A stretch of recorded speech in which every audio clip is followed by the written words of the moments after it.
তো hello guys, welcome to my page and channel roaster 7। আজকের এই ভিডিওতে তোমরা দেখবে, শুনবে এন্ড ফিল করবে বউ ব্যবসায়ীরা বউ ব্যবসায় লসকে কেমনটা বিহেভ করে এন্ড আর কতটা নিচে নামতে পারে, এমনকি ডাকাতি করতে পর্যন্ত বাধ্য হয়। আমি বিশ্বাস করি না। তোমরা বলবে বউ ব্যবসা তো বউ ব্যবসা, এখানে ডাকাতির কি আছে? আরে হ্যাঁ, ডাকাতিরও প্রয়োজন রয়েছে, কারণ সেলুন ব্যবসা আর বউ ব্যবসা দুটোতে লসই লস। কারণ বউ ব্যবসায় ভিউ নাই আর সেলুন ব্যবসায় কাস্টমার নাই। এখন আপনারাই বলেন ওরা যাবে কোথায়, যাবে কোথায়? বিষয়টা একটু ব্যাখ্যা করবেন। আরে ধুর মিয়া, বিষয়টা ব্যাখ্যা করবো তার আগে বলো, এখন এদের ডাকাতি ছাড়া আর কি কোনো উপায় আছে?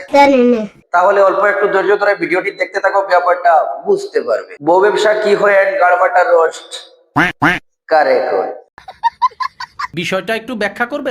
সরি গাইজ, এবার বিষয়টা নিশ্চয়ই ব্যাখ্যা করব। তার আগে চলো কন্টেন্টটা দেখে আসি। ডাকাত দলের সদস্য, ঠিক আছে, এরা হলো ডাকাত দলের সদস্য।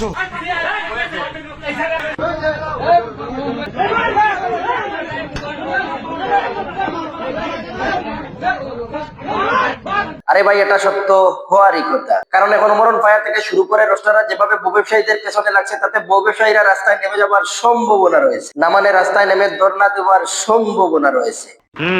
কারণ এখন এদের ভিডিও কেউ দেখে না, ভিডিও দেখলে পানু মার্কা কমেন্ট করে, যেমন তোমরা আমার চুলের ভিডিও বানাও,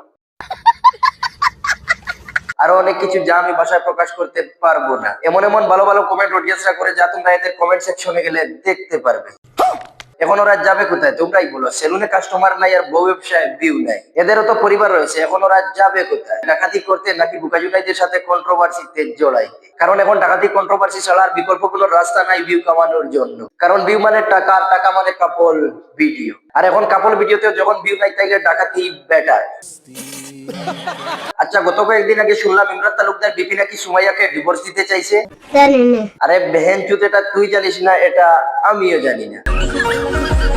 আচ্ছা, এদের বাসার কিনারে কেউ থাকলে বিষয়টা জানিয়ে দিয়েন কমেন্ট সেকশনে, কারণ জানার জন্য আমার অনেক আগ্রহ হয় আসলে কি বউ ব্যবসা নাকি ডিভোর্স নিয়ে গ্যাঞ্জাম। কারণ বুঝাই যায় না কোনটা রিয়েল কন্ট্রোভার্সি আর কোনটা ফেক কন্ট্রোভার্সি। আসলে টিকটকাররা তো মানুষ না, কখন কোন প্ল্যান করবে কোনো কন্টেন্ট ক্রিয়েটর টেরই পাবে না। টিকটকাররা ট্রেন্ডিং এ থাকার জন্য কি না করতে পারে, লিঙ্ক ভাইরাল থেকে শুরু করে গোপনাঙ্গ কাটা পর্যন্ত, এন্ড ডিভোর্স থেকে শুরু করে বুকাজুনাইদের সাথে কন্ট্রোভার্সি পর্যন্ত। সঠিক বলেছেন, আপনার বুদ্ধি ভালো। আর যাই হোক, মরণ ফায়ার কাল যেভাবে এদের পেছন মারছে, তাতে 1 মাস বেঁচে থাকার সম্ভাবনা রয়েছে। কারণ পেছন মারছে মরণ ফায়ার, সেটা তোমাকে বুঝতে হবে।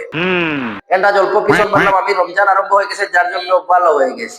অসম্ভব, অসম্ভব, বেজ্জত অসম্ভব। দেবনা পুরোপুরি ভালো হয়ে গেছে, রমজান পর পুরা খেলা হবে বেহেজুত মার্কা কন্টেন্ট ক্রিয়েটর দিন।